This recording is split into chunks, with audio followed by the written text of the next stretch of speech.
African culture, the ghetto king. We are in the ghetto, and we have Francis Ikala, writer, who lives here in the ghetto like more than 30 years.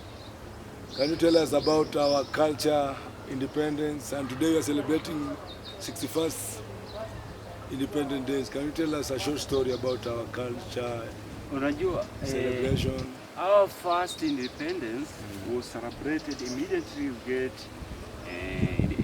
independence under Mzee Jomo Kenyatta, who was the first prime minister. So those days, it was a very important celebration. 2 weeks to celebration, we used to have what we call preparation. And we used to have national newspaper like Kenya Yetu, Baraza, and whatever. And whatever. So in those newspaper, we used to have advertisement announcing the major celebration. And in every country, those times we were province, we used to have preparation, people dancing and whatever, to the final day.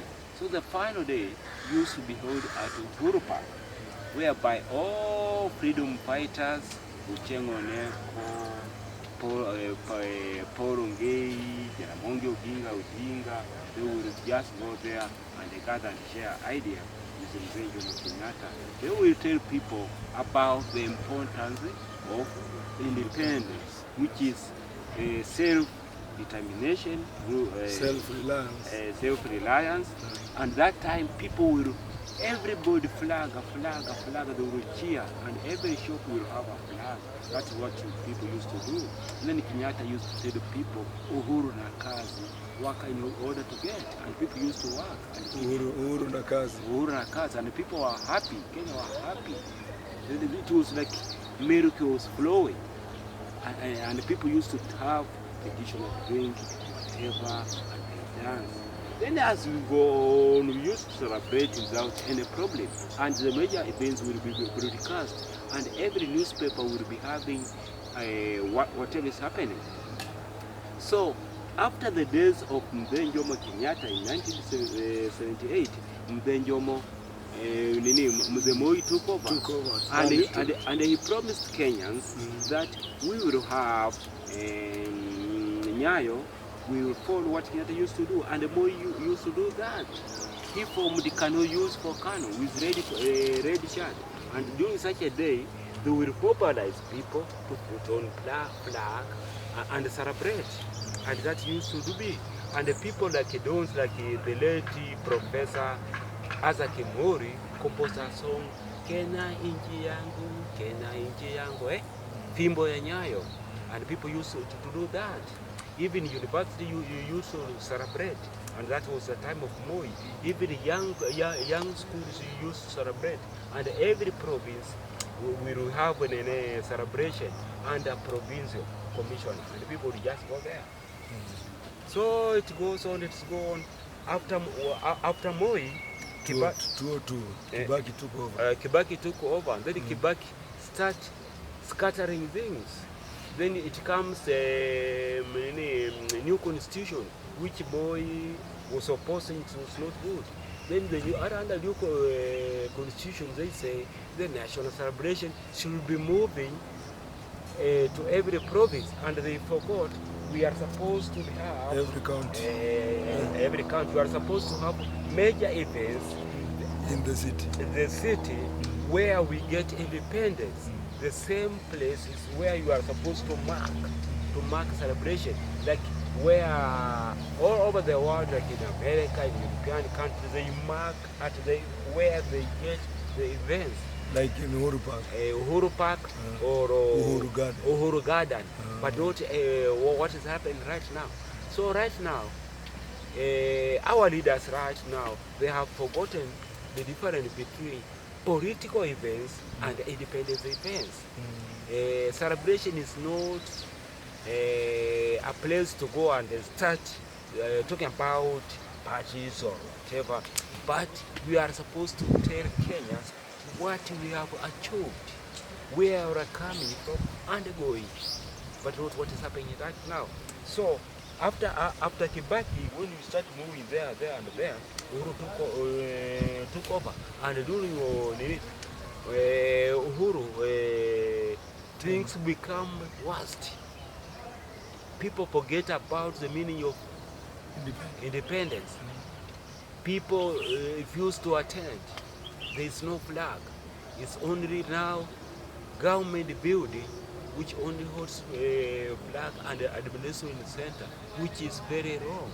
Then even youth right now, they don't know if we have get independence or not. And most of the youth are complaining that we don't have leaders, we have misleaders. They have leaders or whatever. They don't understand it because there's no proper policy to define the meanings of independence. Independence means self-determination. People are free to do what they have to build and not to do depending on other whatever.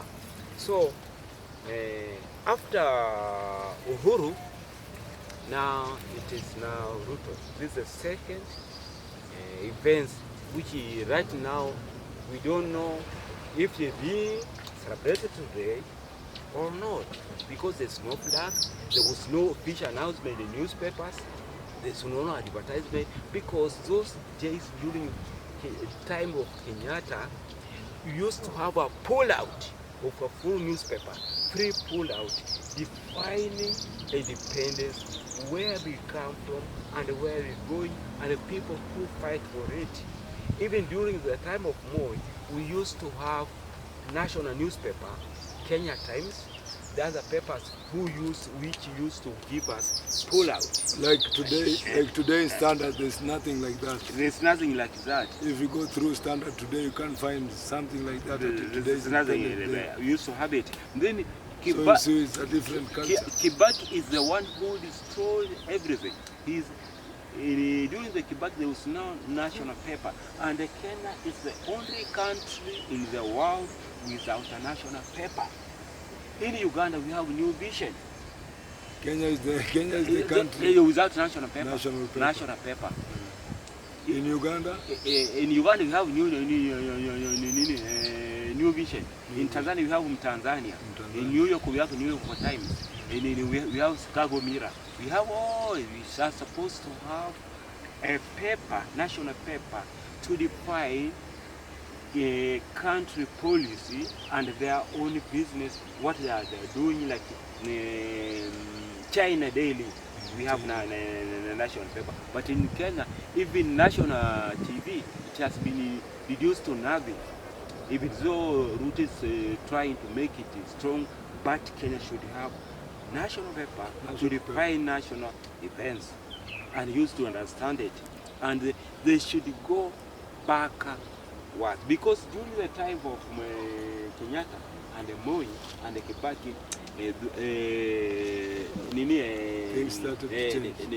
national TV used to play the first speech on the first Madaraka Day. How people used to talk, how people used to share greetings and whatever. But right now things are going worse, and there is no way people cannot have discipline, respect each other, if they cannot respect the flag. Because people cannot have discipline if they cannot respect the flag. That's no. And people should understand we have we are freedom. Not yet freedom, or we have freedom. Freedom, and not such things, but whatever. And during a celebration, we should have a major events, and all over the country we should have sub events, and it will be a national holiday. No other events like kids going to play football, no. So after events is when we should have football matches. That is a display. Or after we have celebrated the Independence Day, so we're going to watch the football. The football. And today Harambee Stars is playing in Malawi, and we have some of the stadium here which are under innovation. That match was supposed to be played here as a part of celebration. Madaraka Cup. That's what things are supposed to be. And in every social, we should have screen. We don't have even modern football pitch. Modern football because of corruption. People who are not supposed to be elected to be leading flag are not there. Talent are not there. They are just taking people saying, oh, These leaders. if someone ran like Kipchoge, nini, they are supposed to do that. There's a difference between talent of running and the talent of management. Talent of running and talent of management. Talent of management. How you can manage people. Because here in Kenya, everywhere, there is a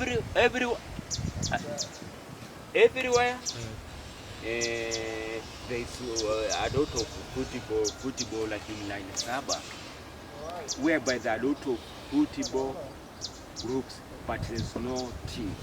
Line Saba, Kipira, Lanata, they are not producing when in any teams. Then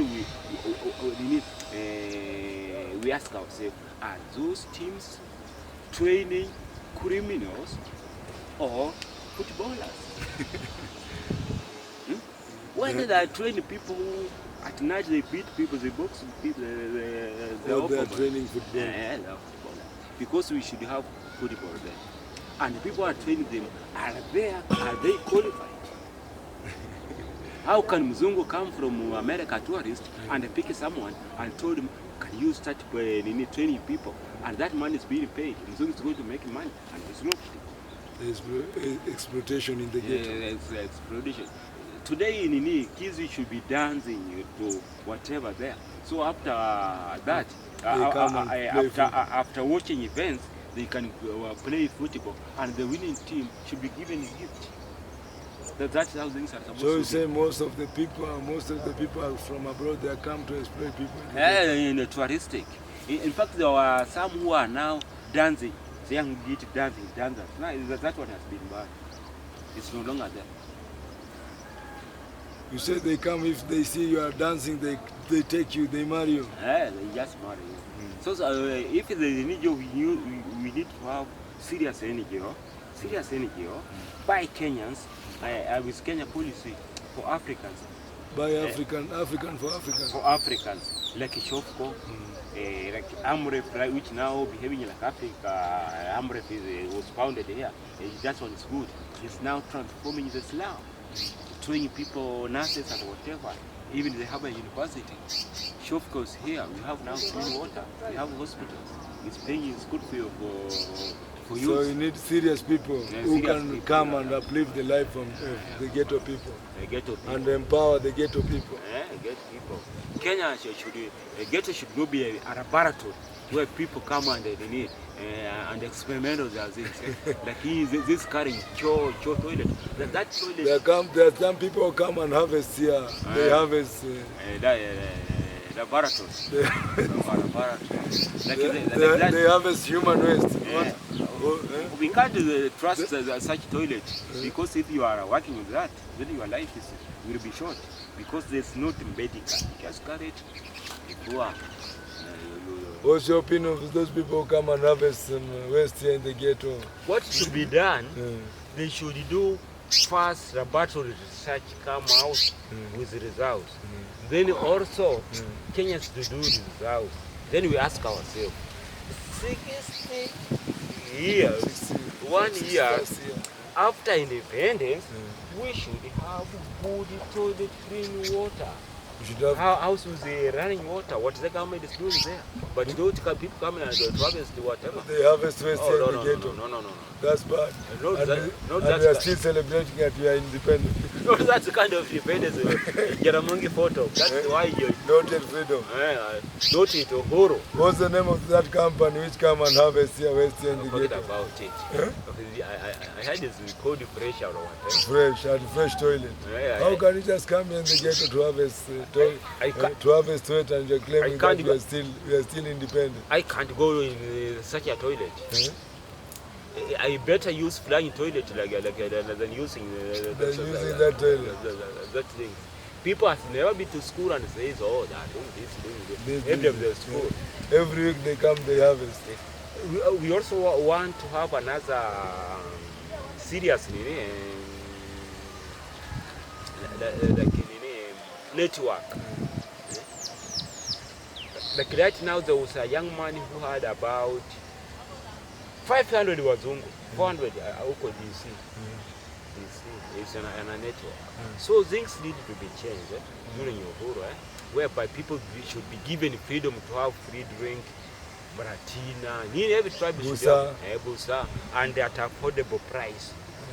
Not wazungu. Once you criminalize traditional drink, people can use a shortcut to produce it, which is dangerous. Like in busa, you hide it at the And I heard people complaining that most of the people who are there in Bungoma, they were ferried, they were given money. Going to Bungoma, to cheer them, to cheer these misleaders. If there is a meeting there, national team, it's a major function, it is right to ferry right people to go there. Cultural dancers. And the people who support the ruling party, it is good, but they understand why they are there. And they keep it in mind, they make it in action. Because, in Kenya, there's a mistake which Kibaki did. He destroyed the Kano. With their office, destroyed everything, which is bad. People are supposed to respect the ruling party. Do you know what is happening in South Africa? I don't know. People are voting for NEC, the founding party. The founding party. Even in Tanzania, even in America. Founding, if you don't respect the founding party, then you will not respect anybody. Kenya is not ruled by a political party. Those are a movement with supporters for hire. Those are movements. Those are movements with supporters for hire. That's why now we are having a problem, because you cannot discipline a member. You go to another party. For example, like Mudavadi is having a two political party, NCC, and Mudavadi is the owner of Kenya Kwanza. It's registered under the name of Weekly Mudamba Mudavadi. Weekly Mudavadi. Kenya Kwanza. Kenya Kwanza. Weekly Mudavadi. So it's some of this party. So we need to have a strong party. Kano should have a center. And historically, if the God says so, Kano, KCC remains Kano in history. Because when we built Kano, Kano was the only ruling Kano party. So we built KICC for Kano. So even if the government has taken it over, Kano, the government wanted to set the KICC. But that is Kano property. That is Kano. So what can you tell the world about the ghetto and our culture, and what can we do to make the ghetto more accessible and empower people? Ghetto. Ghetto is everywhere in the world. Even in Europe, in Chicago, we have ghetto. But you cannot eradicate Islam. You can improve it. So what the government is trying to do is upgrading Islam.